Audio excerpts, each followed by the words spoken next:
ये कहानी राजस्थान के कोटा शहर की एक भूतिया हवेली के बारे में है। ये हवेली राजा महाराजा के समय में बनाई हुई थी, लेकिन पिछले 18 सालों से इस हवेली में आज तक कोई भी रहने के लिए नहीं आया है। इच्छा होने पर भी इस हवेली में कोई भी नहीं रह पा रहा था, क्योंकि लोगों का कहना था कि इस हवेली में भूत प्रेत का साया है। जब अजीत सिंह को इस हवेली के बारे में पता चला तो उसने तय किया कि वो इस रहस्य को जानकर ही रहेगा, क्यों लोग इस हवेली में नहीं रह पा रहे हैं। उसने मजबूत इच्छा शक्ति से हवेली में रहने की पूरी तैयारी कर ली। जब उसने हवेली के अंदर जाने के लिए पैर आगे बढ़ाए तो दरवाजे पे किसी अनजान व्यक्ति ने उसे रोक लिया और नजदीक जाके बोले, कौन हो आप और किधर जा रहे हो? अजीत सिंह ने जवाब देने के बजाय उसने सामने सवाल किया, जी आप कौन? मेरा नाम अर्जुन सिंह है और मैं यही पास में ही रहता हूँ। अजीत सिंह ने कहा, ओह अच्छा, मैंने सुना है कि यह एक भूतिया हवेली है और यहाँ कोई नहीं आ पाता है, इसलिए मैं इस हवेली में एक दिन रुकने का फैसला किया है। अर्जुन सिंह ने कहा, जी हाँ, आपने सही सुना है और आप भी अंदर मत जाइए, मेरी माने तो आप भी वापस लौट जाइए, यहाँ बहुत खतरा है। ये सुनकर अजीत सिंह खुश हो गया, जैसे उन्हें कोई लॉटरी लग गई हो। अर्जुन ने उसकी खुशी को देखकर बोला, आप क्यों खुश हो रहे हो? आपको तो भूत का नाम सुनकर डर लगना चाहिए। शायद आपको पता नहीं होगा कि मैं भूत प्रेत में काफी दिलचस्पी रखता हूँ। अगर इस हवेली में भूत है तो मैं अंदर जरूर जाऊंगा और सारी सच्चाई का पता भी लगाऊंगा। इतना कहकर अजीत सिंह उस हवेली में चले गए।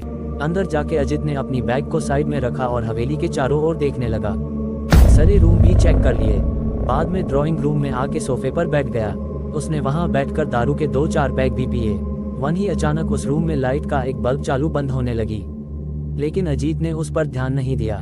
थोड़ी देर बाद दूसरा बल्ब चालू बंद होने लगा, फिर तो हवेली की सारी लाइट चालू बंद होने लगी। ये सब देखकर अजीत अपनी जगह पे खड़ा हो गया और संपूर्ण सावचेत हो गया।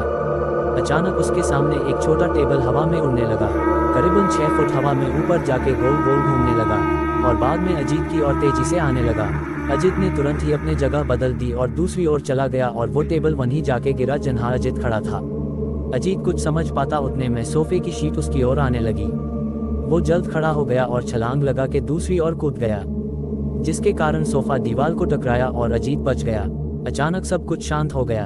अजीत ने चारों ओर सतर्कता से देखा और बड़ी आवाज में बोला, तुम जो भी हो सामने आकर के बात करो।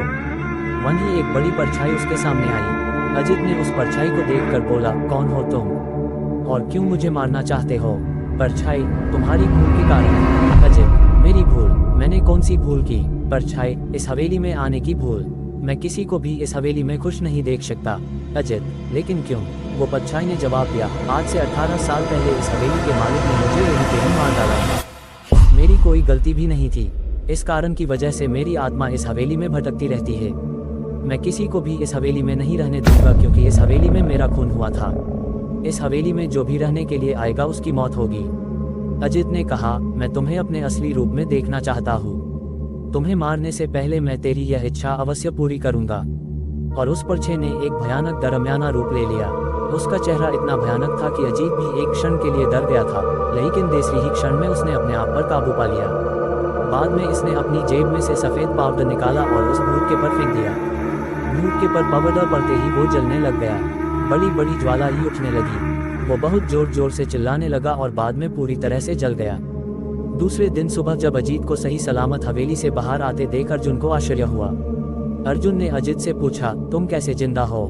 जब अजीत ने अर्जुन को कल रात को घटी घटना को पूरी तरह से बताया और बोला, अब ये हवेली भूतिया हवेली नहीं रही।